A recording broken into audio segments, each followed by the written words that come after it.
Swami Vivekananda, after his guru Ramakrishna attained samadhi, he wanted to take his master's message to the West.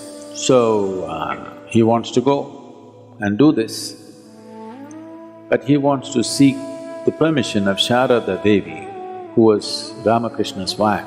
She said, Naren, can you give me that knife? She said, I wanted to see how you will give the knife. You may go and spread the master's message.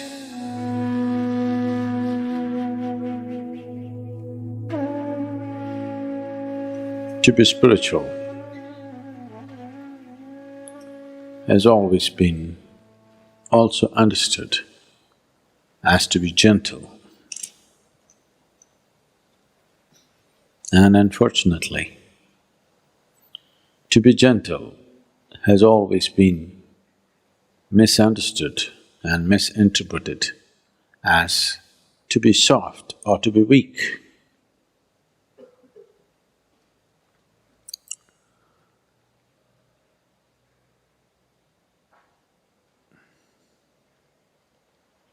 The weak are gentle not by choice,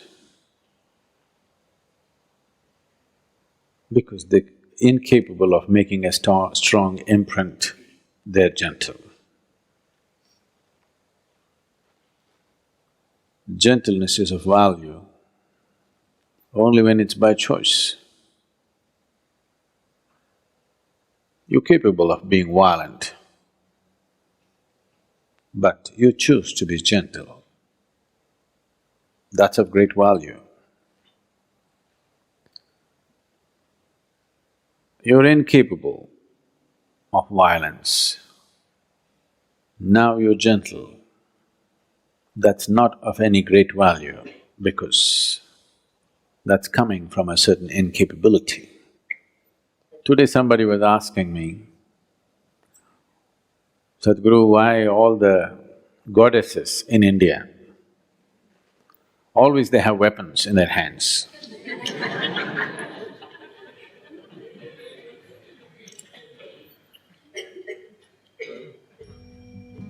Why our Bhairavi, though she has eyes,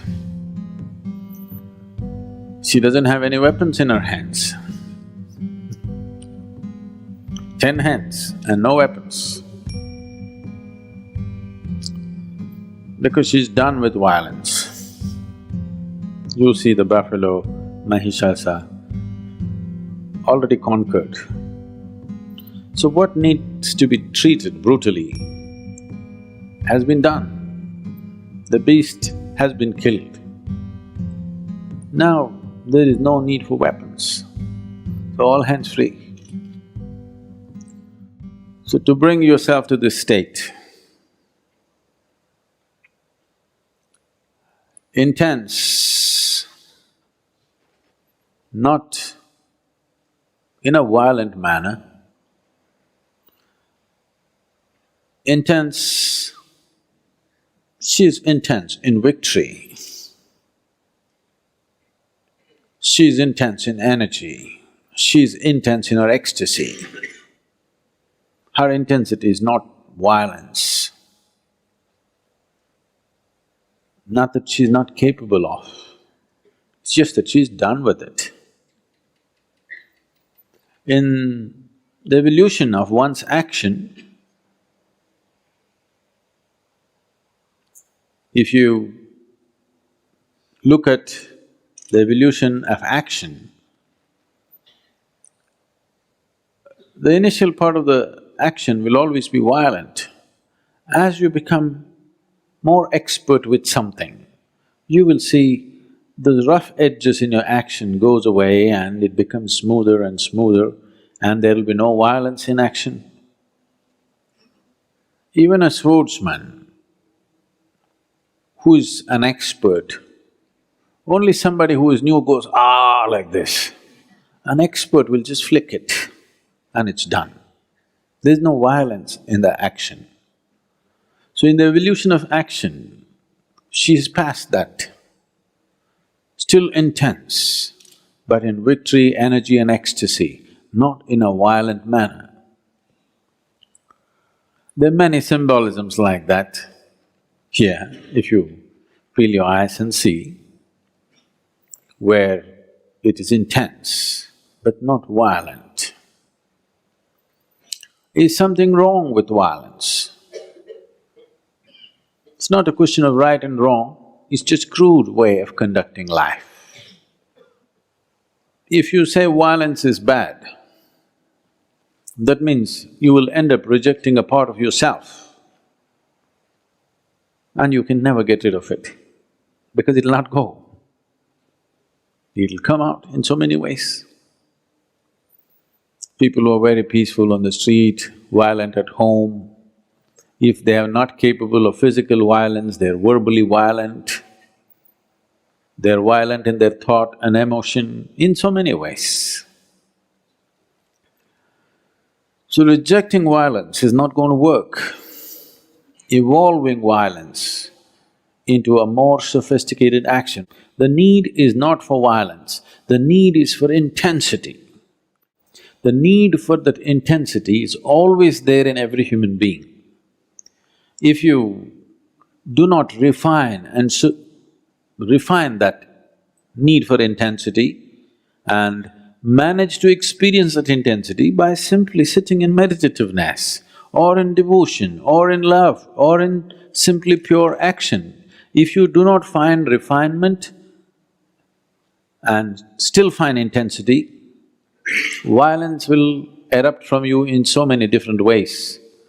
You may not have the courage to get into a physical fight, but it will happen in so many different ways and life turns ugly.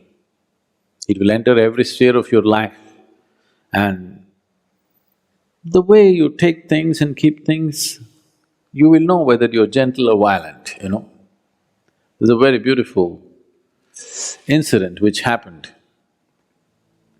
I must have told you a few times. Swami Vivekananda, all of you heard of Swami Vivekananda? After his Guru Ramakrishna attained Samadhi, he wanted to take his master's message to the West. So, he wants to go and do this, but he wants to seek the permission of Sharada Devi, who was Ramakrishna's wife. He went to see her and she was busy cooking in the kitchen. When he went and said this, she was focused on what she was doing without looking up, she listened to him. He said, I want to go to the Western world and spread the message of my master. Shall I go? So without looking up from the chores that she was doing, she said, Naren, can you give me that knife? So he picked up the knife and gave it. He's a certain kind of person, so he gave it in a certain way. Not like that, he gave it in a certain way. She took the knife and kept it aside and she said, you may go. Then he noticed this and he said, why did you ask for the knife? You have no vegetables to cut, everything is already on the pot, already in the pot, on the boil. Why did you ask for the knife? There was no need for the knife, why did you ask for it? She said, I wanted to see how you will give the knife. You may go and spread the master's message. So this is where gentleness is. Not because somebody is watching, not because you're under scrutiny, just the way you move, how you step on the planet, how you breathe, how you sit, how you stand, how you look at other people. This is where you have to refine your action. Now I'm not talking to you about mindfulness, no, being mindful of everything, no. I'm talking about refining your physical action, your verbal action. With this slowly, your mental action and emotional action also can be refined. To just move your hands and legs in a more gentle manner. This refinement can happen either because you become meditative or you consciously refine it so that you move towards meditativeness. It's good to start from both the ends. If you want to reach a destination, it's good to start from every possible end so that you get there quick enough. If you want to burn a candle quick, you burn it from both ends, isn't it? You burn it from only one end, it may take a lifetime. You want to enjoy at least half a lifetime of meditativeness, you must burn it from both ends. So you may be practicing meditation, but also consciously refining your physical action. The way you move your hands, the way you move your body, the way you move your breath, your words. This is not about becoming pretentious, this is about becoming conscious.